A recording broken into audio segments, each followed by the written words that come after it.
So Courtney gave me a bunch of questions, but Oh, I got questions. hang on a second. Let me erase first, and then I'll see what we got here. So Courtney gave me. I'll write down hers first, and maybe add some.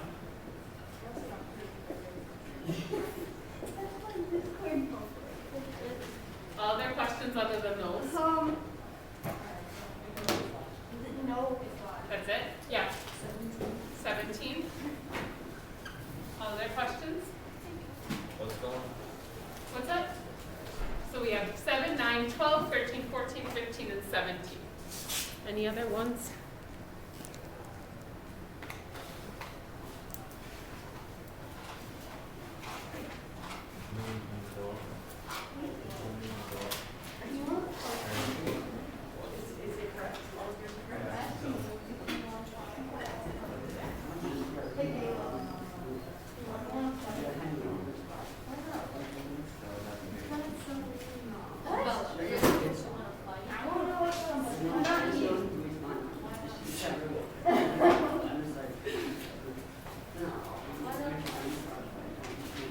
You're short and scary. You're not.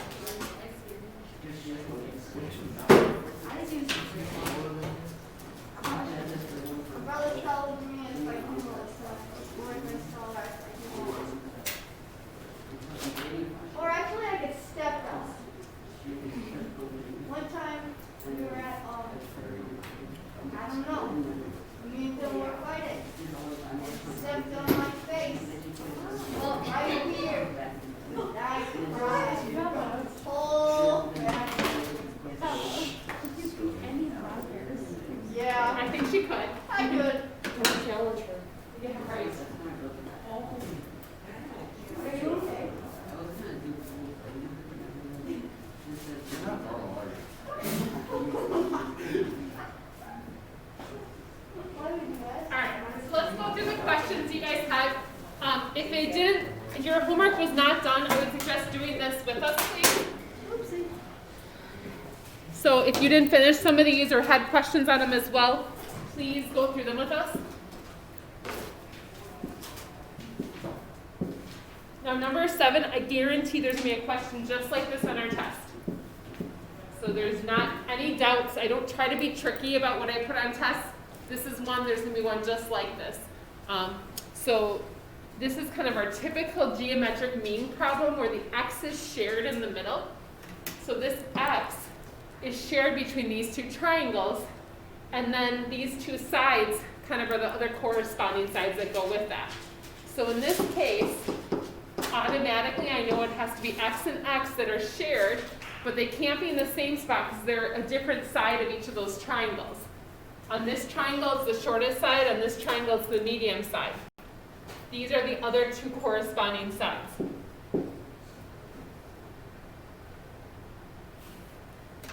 Before it stopped.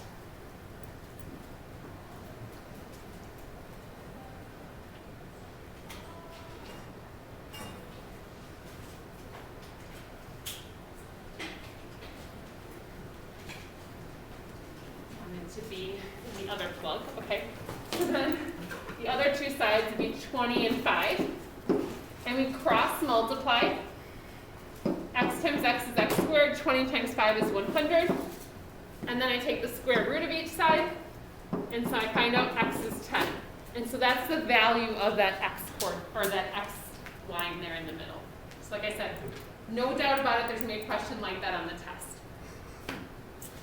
Number 9 then. 9 is a similar question with geometric mean. However, this is the tougher type of geometric mean problem. And there will also be one like this.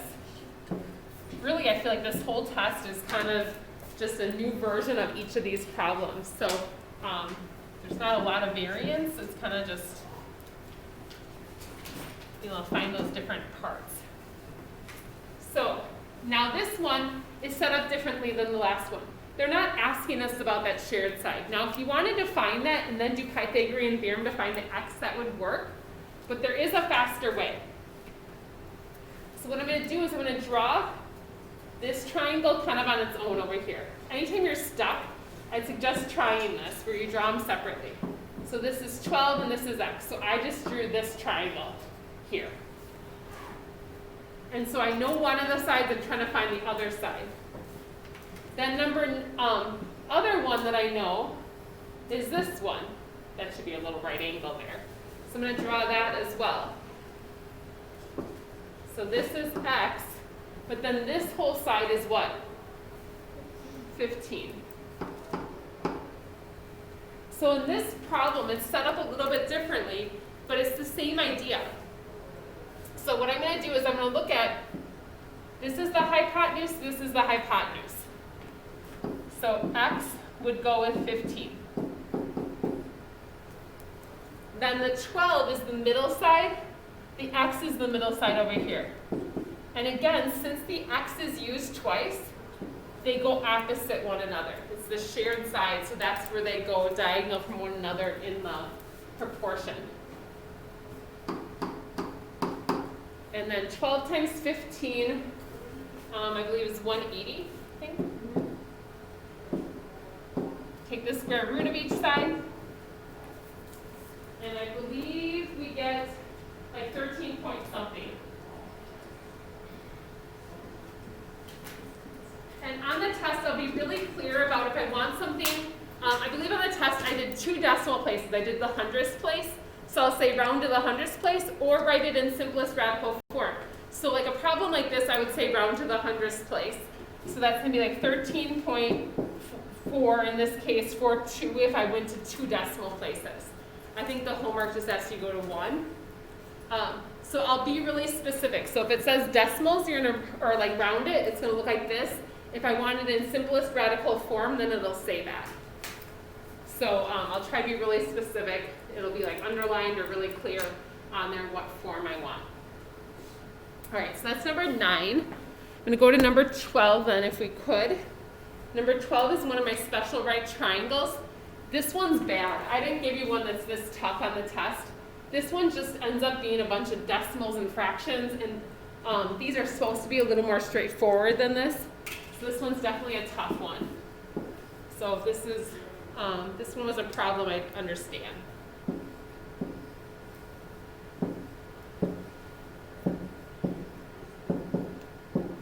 So this is a 30, 60, 90. In a 30, 60, 90, we always want to find the short side first, which is over here. So this is the short. This is the hypotenuse that's 2 times the short. And then this is the short times the square root of 3. So I know that 2 times the short. So in order to figure out the short, I have to divide this by 2 to go backwards. So I'm going to do 7 square roots of 3 divided by 2. You can write that as your radical, or you can call this 7 over 2 is 3.5 square root of 3. That would be fine as well. But this is tougher than I want you guys to have to do. I'd probably make it a nicer number there.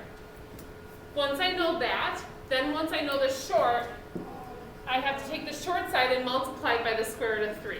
So I'm taking one of these two and multiplying it by the square root of 3. So either this times the square root of 3 or this times the square root of 3.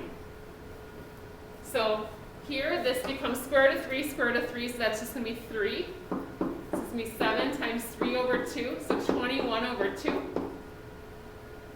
Or here, this would become 3.5 times 3, which is going to be 10.5. So either answer is fine, but again, that's tougher than I wanted it to be. So I'll show you guys some examples of those that are a little bit more reasonable on our notes today and for our homework. Okay? So then the last 4 you guys had questions on are all in SOHCAHTOA. It says to solve the triangle. It's a right triangle. We want to find all the missing sides and angles. And so this is definitely the most important stuff out of this chapter, the thing you probably use the most moving forward.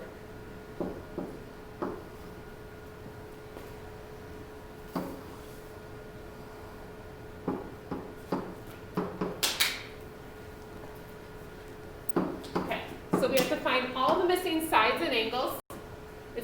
solve. So that's telling us we need all the sides, all the angles.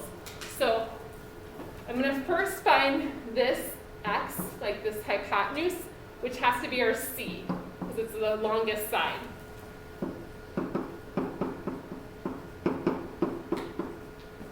Now again, I would probably say I want this like rounded to like 2 decimal places. This one though ends up being exact, I believe.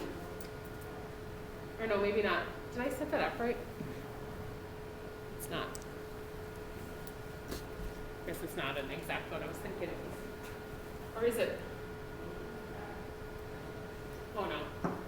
146. So I take the square root of 146, which is like 12.1 for my hypotenuse. Now I also want to find the values of angles A and C. Again, guys, if you didn't have this done, I would really suggest you guys write this down with us. Some of you didn't have your homework, but you're not writing right now. It's useless for you guys just to sit there and listen. You should be writing too. So if I want to find angle A, now when I'm looking for angle A, I want to use the sides that are nice numbers. So I want to use the 5 and 11. I don't want to use 20 or 12.1 because it's approximate. So this is my opposite side. This is my adjacent. So opposite over adjacent, I'm going to do tangent. So tangent of A equals O over A, which is 5 over 11.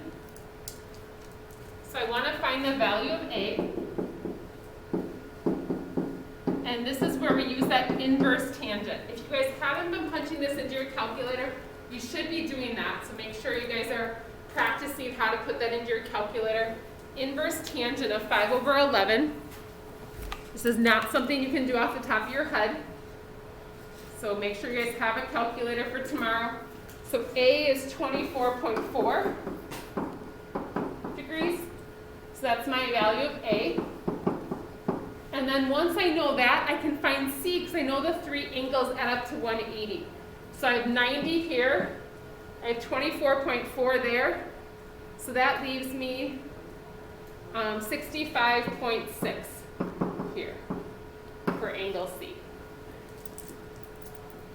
And on the test, I'll have little blanks for you guys. It'll say like A, C, X, or whatever else I'm looking for.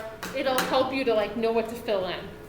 Again, I don't try to be tricky on tests. I try to make sure you guys can find everything you need. So always feel free to ask if you don't know what I'm asking for. All right, let's go to 14, which is actually really similar to 13. 9.2, 5.4.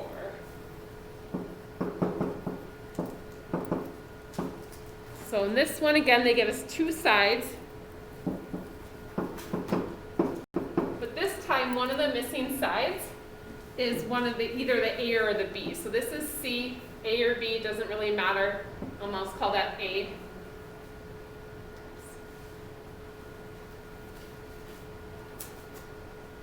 So I'm going to do 5.4 squared plus A squared equals 9.2 squared. So again, you want your calculator because who wants to multiply those decimals by themselves?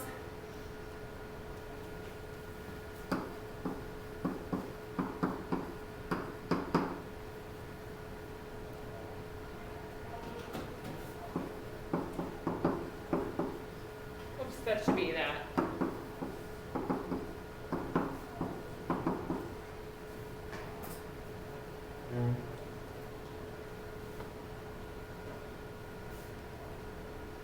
Come back.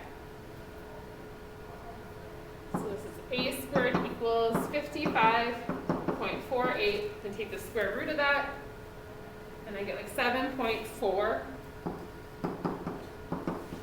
for my A value.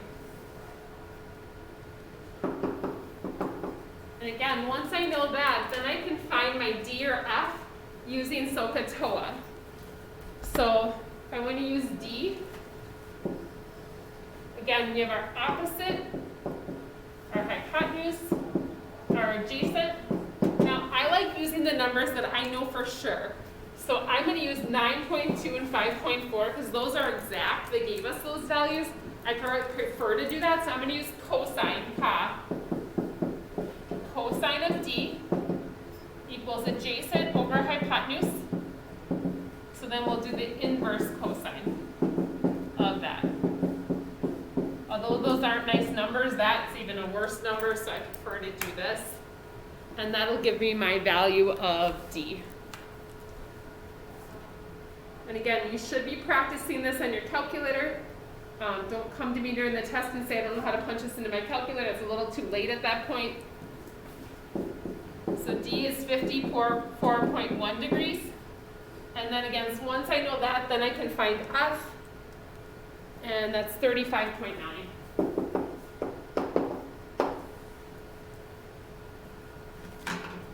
right, I'm going to go to 15 then. Now in 15, hopefully you see that and you're like, right away I can find that other angle. So they give you 2 out of the 3 angles. So the third angle should be doable here.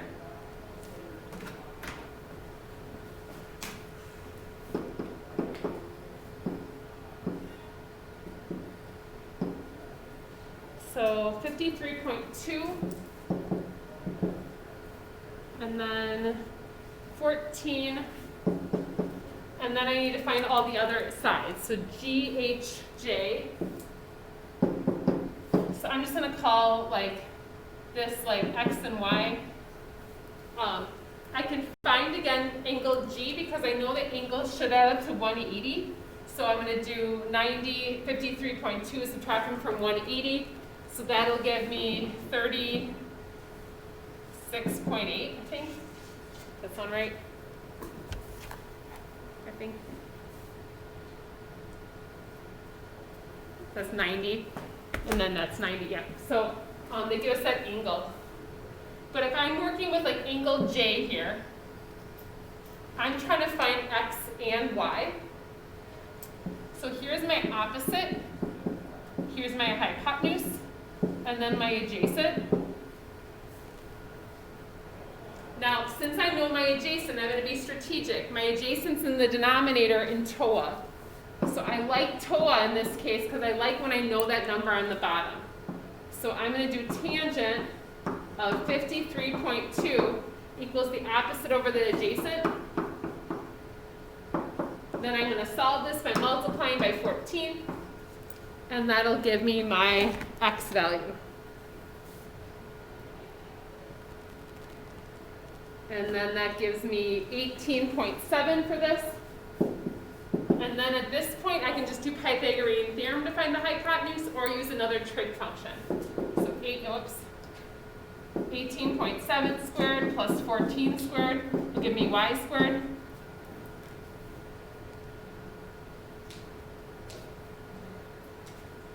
And it ends up being like 23.3 for y.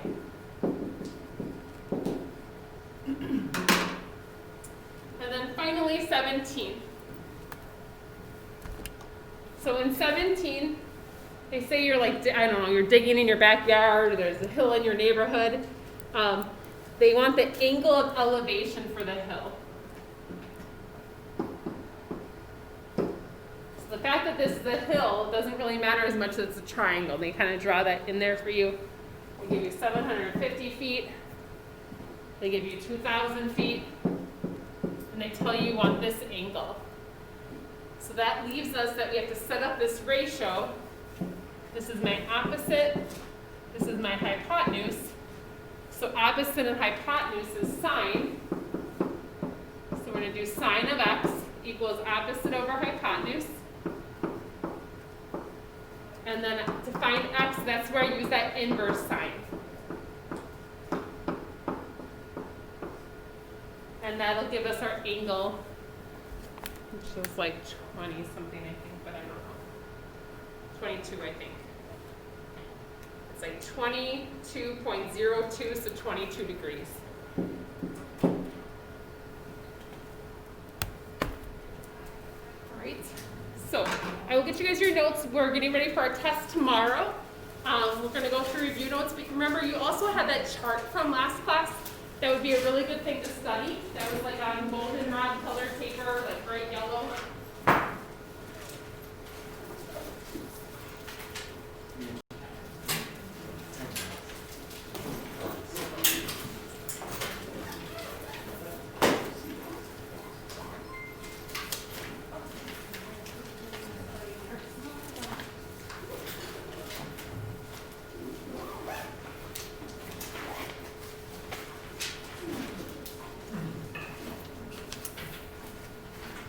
guys make a couple quick corrections if you could. Once you get your paper on the homework, and then also on one of the questions. So you can actually flip to the back sides of the notes.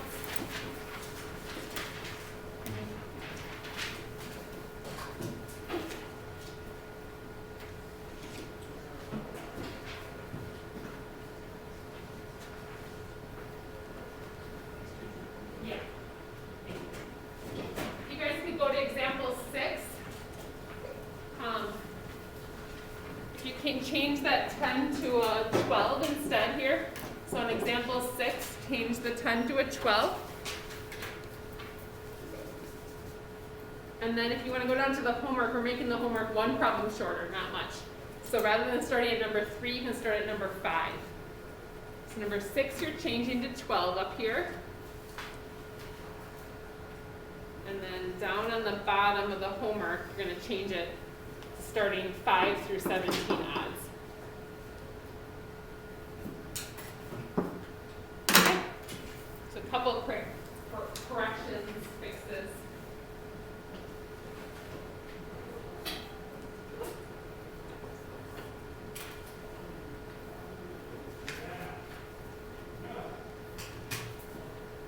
All right.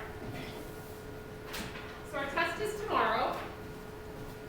And that gives us still like another 4 days before we go on Christmas break. We will still learn stuff. We just won't get another test in after this one before Christmas break. So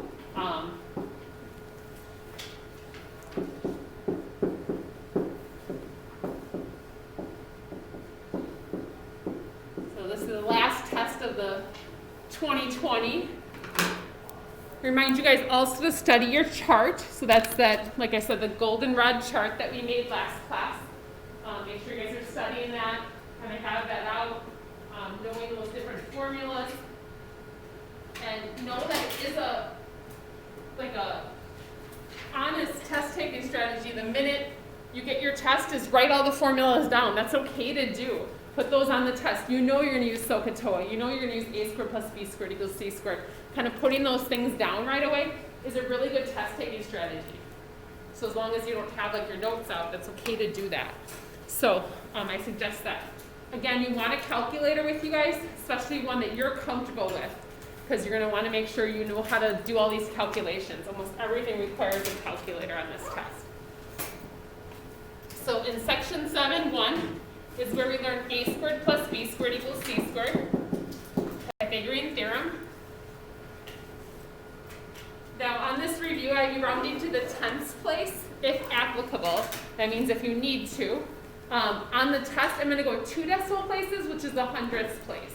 So just to be a little bit more accurate so I can see what you're up to a little bit more. So just watch out for that on the test. So I want the value of x. Hopefully you know that c has to be our 13. And so we'll do our a and b.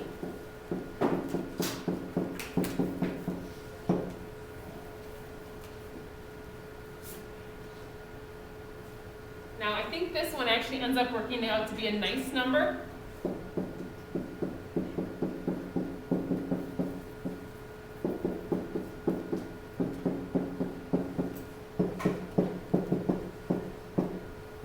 we have x squared equals 25.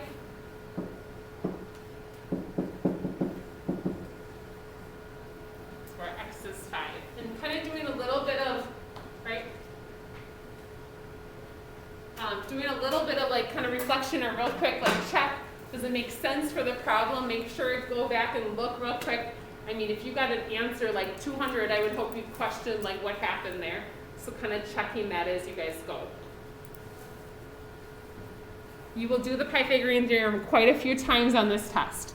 If you don't do the Pythagorean theorem at all, something went poorly. So a squared plus b squared equals c squared is going to be on the test, probably multiple times.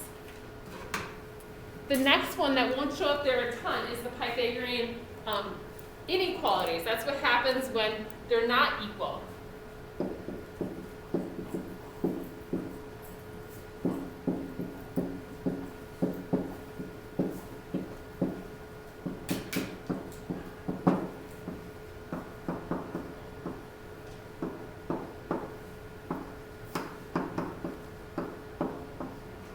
there's two different scenarios here. It's greater than or less than c squared.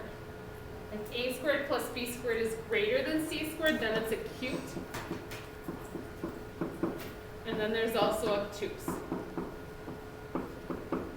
Now, if they're equal, remember, that's when it's a right triangle.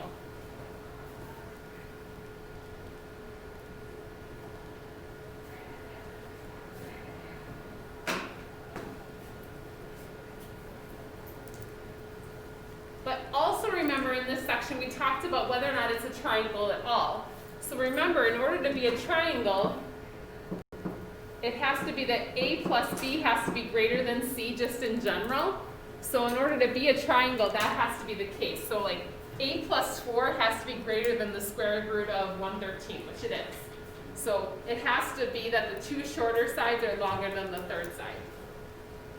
Now, square root of 113 should be longer than 8. That's going to be a bigger number than 8. It's like 10 point something. So I know that has to be my c in this case.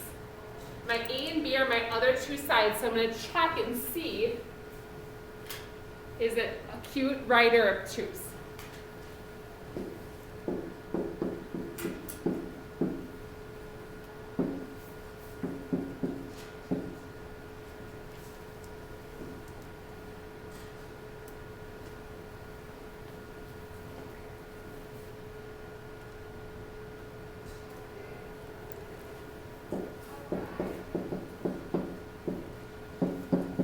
Now, square root of 113 squared is kind of nice to do. It just drops the square root out. I left a box because I don't know if it's greater than or less than quite yet.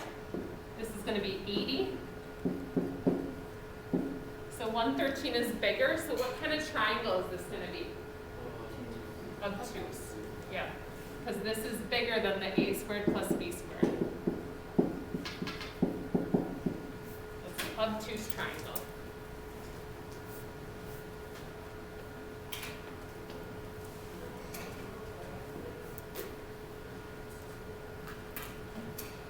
Now the next one you might want to check is 6 square roots of 5 bigger or smaller than 14? Smaller. 6 square roots of 5. You want to figure that out as a decimal. And you're going to find out it is like 13.4. So it's a little bit smaller, not much, but this has to be my c then. Now this one is a little bit trickier in terms of putting that into our calculator. So be really careful here when we put this into our calculator.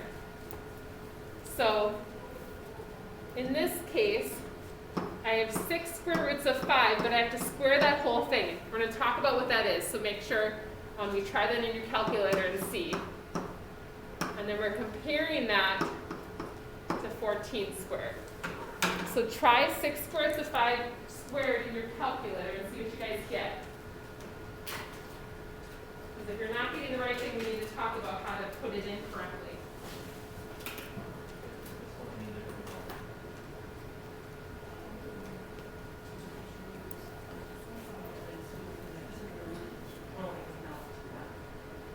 Yeah.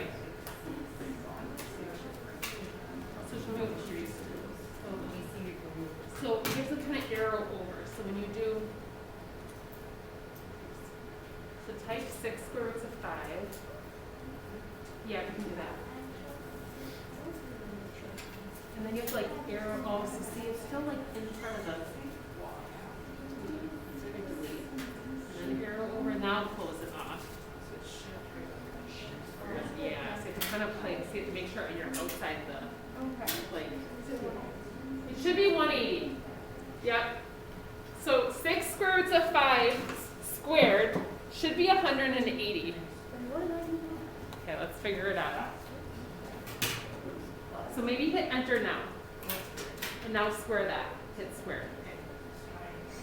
So one of the really nice ways to do it, you guys, is to do it in 2 steps. So let me show you that. So type 6 square roots of 5 in. I'll show you those. Oh, okay, now hit enter. 196. It doesn't like that. I would not even put that parentheses. So like, don't put the parentheses. So clear it out. Don't put the parentheses at all. So 6 square roots of 5. And then square. Just hit square.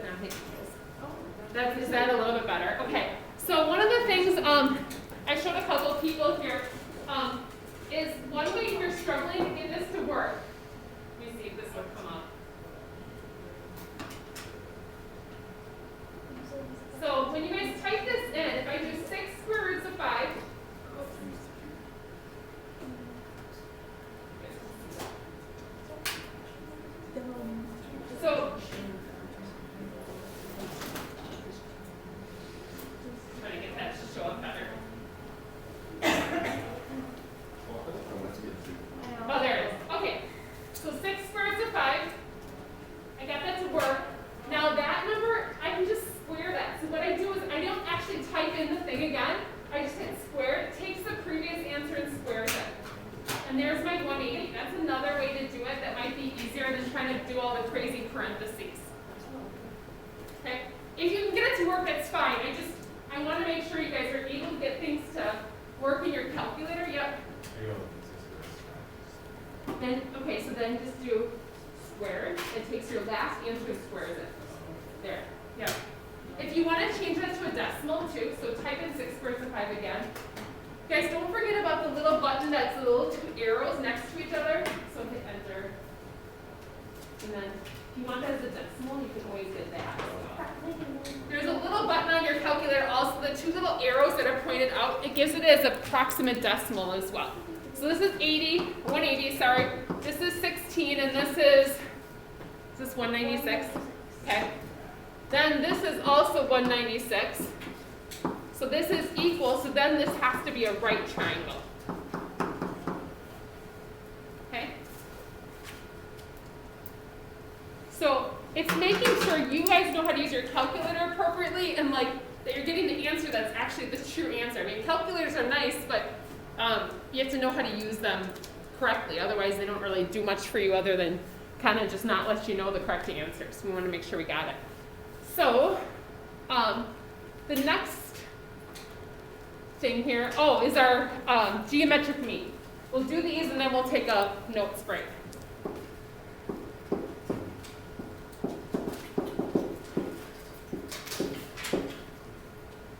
So the geometric mean is the first couple of questions that you guys had questions on from the homework. Again, this example 3 is just like one of the questions on our test. So we have this common x that's shared, and then the 9 and 4 are the other 2 sides. Now the y and w we'll worry about a little bit later, but these are doing that geometric mean. So the x is shared, so I put the x in there twice. And it's splitting up at 9 and 4, so I'm going to put those across from each other as well. So anytime you have a problem that has the right triangle, and we know this side and this side, like this is always going to be that geometric mean idea. So x and then a and b. Okay? So that's kind of our run-of-the-mill geometric mean. So now we're going to cross multiply. This one ends up to being a really nice number. I'm going to take the square root. So x ends up being 6.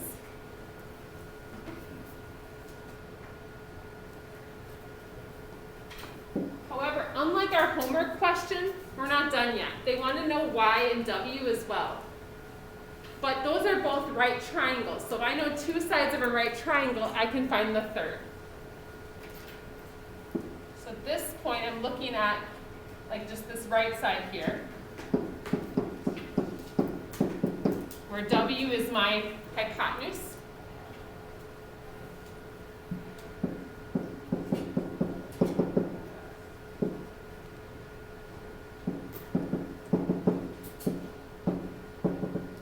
So the square root of 52, and I tell you to round to the 100th place, so like 2 decimal places.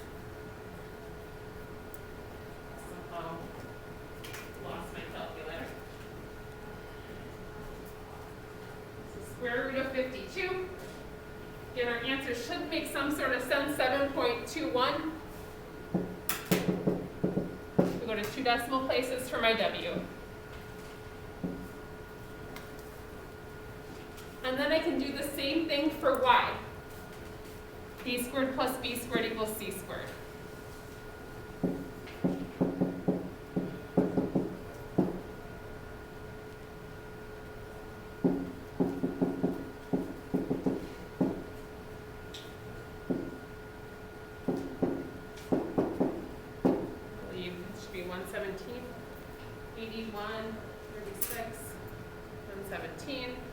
Take the square root. So I get like 11.82. If I go 2 decimal places, it's 8.1, but the next number is a 6, tells me to round up. So 8.2.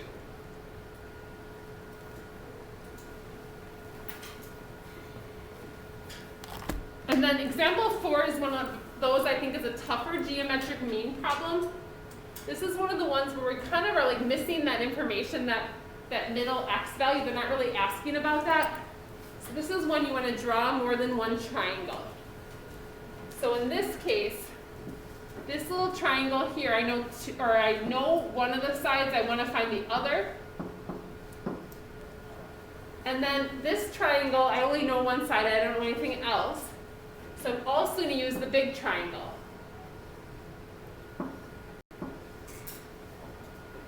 Where this is X, and then this whole side is 14, 12 and 2. So in this case, I can now set up a proportion. The hypotenuse is 2, the hypotenuse is 14. So, oh no, I haven't flipped there. Do you guys see that? Sorry. Do you see my labels are turned around? So I have this and this in the wrong spot, sorry. I couldn't figure out why my proportion was weird. Now I'll do it. So here's my hypotenuse, here's my hypotenuse. So X goes with 14. And then if this, hopefully in this triangle it's obvious that this is the really little side, that goes with the really little side of here. So the X's are across from each other. And we're going to cross multiply. So I get X squared equals 14 times 2, which is 28. Take the square root. Square root of 28 is going to be like 5-ish. So 5.29.